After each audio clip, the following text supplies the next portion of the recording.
Well, But they the said that truth they about- lack confidence. Well, they say that they lack confidence. Yes. Okay, certain areas is another step altogether. Well, this is what. So yeah, you're right. You're correcting because you're sort of a step ahead of what I'm about to say. So they say that they lack confidence, but the truth about it is that they lack confidence in particular areas. Yeah. And the truth about it is that their judgment on their lack of confidence is based on somebody else's values.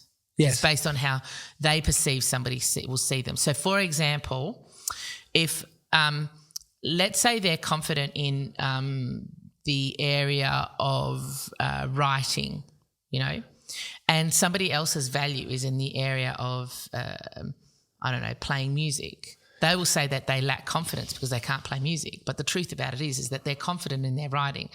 They're just not confident in somebody else's values and how somebody else appears to them. So that happens in all sorts of ways. It happens in, you know, saying, "Oh, I'm not confident to wear that outfit." That's just because they see or they've got a misjudgment about how other people see them in that outfit. Or I'm not confident to be able to speak to people, but they are confident to be able to speak to people, but just in the areas that are of value and are their strengths, absolutely. And people often say that to me. They say, how can you speak to people? How can you stand on stage and speak to people? And I say, well, I wouldn't be able to stand on stage and speak to people about motorbikes. I would not be confident to do that because at the end of the day, I know nothing about motorbikes, but I stand on stage and speak to people about things that I absolutely know and I absolutely love, and the topic inspires me. So I have confidence in that area. I just don't have confidence in speaking on stage about motorbikes, you know? So I think people have a misconception about what confidence Well, the problem is that people go, I haven't got confidence, as you said, in one area, and they paint their whole lives with that. Yes. And so they kind of give themselves away. You know, they kind of, they perceive, just because I haven't got this strength in this area, I haven't got strength in any areas. And one of the really cool and easy and very quick and effective ways to actually build a person's confidence, especially when you're dealing with kids, you know, because we see a lot of young people that go through this sort of stuff, is to get them to find somebody that they perceive as really confident and write down all the characteristics and traits that they see in that person. So all the things that they believe that person shows as a strength or a characteristic, that they would group them into what we call confidence. And then get the kid to then find where they have that same quality and attribute. Now, at first, the kids normally go, I don't. So, no. Okay, you don't in the area that they have it, but where do you have that? And getting the kid to find where they have that particular characteristic and trait. And then getting the kid to go to a time and a space and a location where they've lived that out is a very, very rich exercise in getting kids to build confidence in themselves. And that's good for adults as well, because as soon as you get specific about the times and spaces and locations, about where you have displayed those traits, you start to recognise them inside of yourself. The other thing is that when you're infatuating with a person about something that they have or a quality that they have, so when you're infatuating in the outer world, you're resenting in the inner world.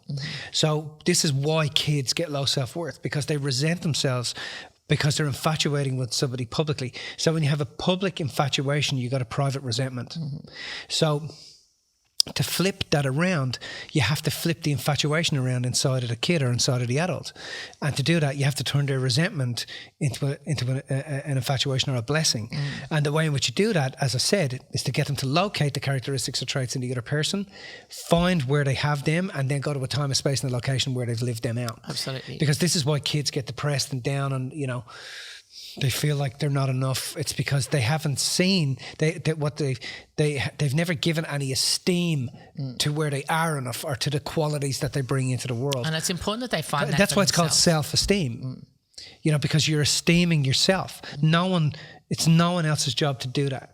And that's another common misconception, that it's someone else's job to come in and declare. To make me feel this way. Yeah, to declare your self-esteem. And it's no one else's job to declare your self-esteem. But a common misconception about that parents have is that they can build their child's confidence, or they can build their child's self-esteem. Yeah. But you cannot build it without adding to their low self-worth at the same time. So your child already has high self-esteem. Yeah. They just have it in an area that is not of your highest value. And that's a really, really important thing to note, because if you esteem academics because you weren't academic, or because you were academic, and you esteem that, and your child is not confident in English and maths, it's because their confidence and their self-esteem lies somewhere else in the area that they value. Yeah. So it might be music, or it might be sport, or it might be social, it might be other aspects of their life that they are confident in and they have high self-esteem in. But if you try and build your child's high self-esteem in the area of your value, then you're going to add to their low self-worth in the area of their value. Yeah. So you've got to make sure that when you're talking about your children, or even yourself, but when you're talking about your children, you cannot build high self-esteem. You've already got high self-esteem, but your high self-esteem is in the area of your values. So your high confidence is in the area of your values. Therefore, just like me not being able to speak on stage, if I'm speaking about motorbikes because it's not in the area of my value, in the same way, you can't build confidence unless it's in the area of your value. So you need to figure out, what are your values? What lights you up? What makes your heart beat? What makes you feel alive? Because guaranteed you will have confidence in those areas. I think I was just thinking there that, when kids are feeling that they haven't got the worth inside of themselves, and parents are going, yeah, but you're strong, son, and you're intelligent. The kid is going, fuck you, what are you talking about? They don't see it. I don't see it. How can you say that to me? So you can't take on that journey, because that's actually a path to kind of destruction, because you're pushing the kid away. The kid doesn't trust you unless you get them to unless you're able to show the kid where they've had that strength. And when you do the exercises of sitting down with the kid and getting them to find, like I said earlier, getting them to find those qualities and show the kid where they've lived them out themselves, it then kind of happens naturally. You can be with your kid and watch your kid do something and pick up on a quality and attribute that the kid didn't realize they had about themselves, and point it out to the kid. So now you're building their self-worth at the coalface when you're spending time around them. Excuse me, and you're watching the kid, and you're able to encourage the kid to actually do it themselves, to start to realize, shit, you know what, I am smart, I am intelligent in this area or in this field. Does that make sense? Yeah. And then when they do that, the more you do that, the more they require anybody else's approval. Yes. Well, the less that they require. Sorry, the less that they require anybody else's approval, because they're finding that the only approval they ever need is their own. Yeah. Because that's where it has the greatest amount of emotional merit and weight. So we talked a bit about kids, which is fine, but let's say we've got somebody who really feels that they don't have confidence in the area of speaking to people, or in the area of I don't know, maybe putting themselves out online, being visible online, or academics or whatever that they do need to do in their job environment in order to be successful in that environment. How would you get them to build their confidence in that respect? Well, I remember years ago, the first couple of years that I would go out on stage and speak, and I realized years and years, hundreds of years ago, I realized that the best and most effective way to actually handle that was to actually go out on stage and own up to it on stage. Does that make sense? To go out on stage and go, hey guys, you know what? I'm just going to own up to this one. I'm actually, this terrifies me, but you know what? I'm going to knock it out of the park anyway. I'm going to give this a go anyway. And the first thing is to own it. Don't try to be something that you're not. Right. Go out on stage and actually talk about that part of you. So if you've got to have a visible presence, say online or on stage or something, just to be able to own up. Yeah, and it doesn't mean you have to labour the fucking point. You go out and go, guys, oh my God, I'm so scared about doing this, because people just switch off. But going out and going, oh, okay, guys, this is putting myself out there, but here I go. Yeah. You know, just own up to it, you know, because otherwise people will smell it in you anyway. And the other thing I would suggest as well is to figure out, okay, how is this, you know, when we have a bigger reason for things, some of the fears that we have diminish. Do you know what I mean? Yeah. We talk about this when we're talking about money, you know, when we're at Mastermind of Money and we're talking about, you know, when you have a greater reason, you would stop to pick up that 5 cents on the street, or you would not let anything get in the way of you achieving, you know, and getting money, or, you know, doing what you need to do in order to step out of your comfort zone, because you've got an outcome for it. It's the same with this. If you've got an outcome and a reason that's greater than you, and you are really clear with your calling and your vision, then and you see the benefit to your calling and your vision, that you have confidence and that you're able to do it. And remember, confidence isn't about doing it. It's not about not being scared. It's about being scared and doing it anyway. Yeah. You know, it's about understanding that maybe people won't like you, but it's okay. You're still going to get this done anyway. And that's what confidence is to me. That you would still get up on stage and you would do it, or you'd still go and do the presentation that's difficult for you to do, or you'd still put yourself out there online, because there's a reason for you to do it. You have a mission that is so important to you that why would you not? You know, so I think that on top of making sure that you own up to it, and making sure that, I think that you have to be talking and working in the area of your values. Yeah. To be able to acknowledge what your reason is and why you're doing it is really important, because your why, when your why is big enough, the rest of it takes care of itself at the end of the day, you know, because you're not going to let anything get in the way, including your confidence, you know, because it doesn't make sense to do that. Yeah. And in terms of your kids, it's about encouraging them in terms of their values. You know, I remember speaking to my nephew, and he felt like he wasn't good enough at maths, but he was actually really clever at maths. He just was doing it his own way. Right. And it was just a matter of, understanding and showing him that the way he was doing it was different, but it was okay that he was different. Do you know what I mean? Right. And with kids, it's super important that, in my opinion, that you don't just tell them, you show them. You help them to see it for themselves, just like you were saying before.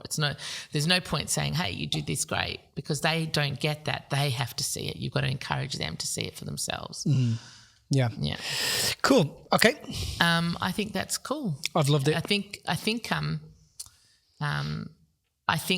just to finish off, I know we kind of sort of finished there, but I think that it's delusional for people to think that just because other people are doing what they perceive takes confidence, that everybody is feeling confident 100% of the time. Yeah. Do you know what I mean? People look at, like I said to you before, people ask me how I go on stage, and I go, well, because I love it, firstly, but that doesn't mean every single minute I'm confident. Do you know what I mean? It doesn't mean that every single moment I'm 100% sure of myself, because I still have doubts and I still have those moments. But having those moments and pushing through them is what makes. But and even when I'm jumping on stage, I've got to talk about a new topic. You know, I know I'm not completely across this, but I'm normally, you know, I am completely across it. It's just I'm not. You've never taught it before. I've never taught it before. And I'm not. I'm you know, I may have to, you know, back up on what I've said and rejig it again and fix it and get it delivered in that moment correctly, but I'm okay with that. And the other thing I will say as well is that sometimes I used to play the piano. Oh. You know, I played the piano, and when I was younger, I used to play the piano in church. You're a pianist?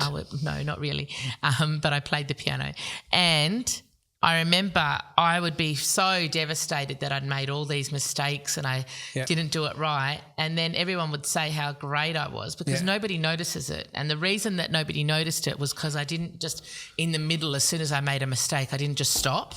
Right. You know, I carried on. And sometimes you got to just carry on. You got to just carry on as if it's okay. Do you know what I mean? Nobody, just because, let's say you had rehearsed something and it doesn't turn out the way you rehearsed it, Nobody else knows that. You know that, Yeah. but it doesn't matter. Yeah. You know, you just Or go even down. own the mistake. I mean, when we're on stage sometimes. and we're talking and I'll mess it up or get a saying wrong. We'll own it up. We'll Well, go- it's normally you that messes it up. Yeah, I mess up a lot. But you know, we'll normally Be able to correct and it. have a laugh about it. And Yeah. then, you know, people admire you for your genuineness and they look up to you for your ability to be yourself, you know, and to be able to actually, you know, show the human side of yourself, you know. And I think sometimes And most of the wealthiest people in the world are really bad speakers. Like they're, you know, that's one of the areas. Like Richard Branson is really not a great speaker. You know, Donald Trump is really not a great speaker. You know, and I think that, Zuckerberg really not a great speaker. I think that Steve Jobs really not a great speaker. you're going to interrupt me again, aren't you? Yeah. I think I think now I've forgotten what I was going to say. Oh, brain fart. Oh honey. no, Oh, you interrupted me with all Oh. these people. It was obviously very good. I can't remember. Okay, let's just say goodbye then. All right. Goodbye, everybody. If you found this information inspiring, make sure you subscribe and tune in to the next Dorothy and the Dealer podcast.